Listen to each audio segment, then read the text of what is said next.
ہے سورج بھی پاک کرتا ہے، لیکن سورج بھی ہر شے کو پاک نہیں کرتا۔ زمین کو پاک کرتا ہے اور عمارت کو پاک کرتا ہے، ٹھیک ہے جی۔ زمین کو جب زمین نجس ہو جاتی ہے، اور عمارت کو، اب عمارت یہ بلڈنگ بھی ہو سکتی ہے، یہ گھر، دیوار بھی ہو سکتی ہے، مینار ہو سکتا ہے، جس کو عمارت کہا جاتا ہے۔ اب ہمارے ہاں عمارت گھر کو ہی کہتے ہیں صرف، اصل میں لفظ عربی میں بنا ہے، اور جو بنا جو اوپر کی طرف تعمیر کی جاتی ہے چیز، تعمیرات کو بنا کہتے ہیں۔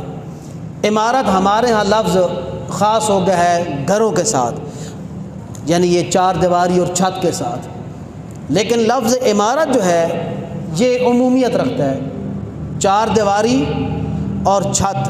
گھر کو بھی کہتے ہیں، بڑی بلڈنگ کو بھی کہتے ہیں، چھوٹی بلڈنگ کو بھی کہتے ہیں، دیوار کو بھی کہتے ہیں، اور یہ مینار وغیرہ ان کو بھی عمارت کہتے ہیں۔ لہذا سورج اگر پاک کرتا ہے تو وہ صرف زمین کو اور عمارت کو پاک کرتا ہے۔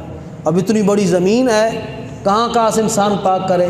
اللہ رب العزت نے یہ مہربانی ہم پر کی ہے، ہم پر یہ عنایت کی ہے کہ وہ اپنے بڑے مطہر کے ذریعے زمین کا جو حصہ بھی نجس ہوتا ہے اس کی زوپاشیوں کے ذریعے اللہ رب العزت اس کو پاک کر دیتا ہے، اب بندے کو معلوم ہو یا معلوم نہ ہو۔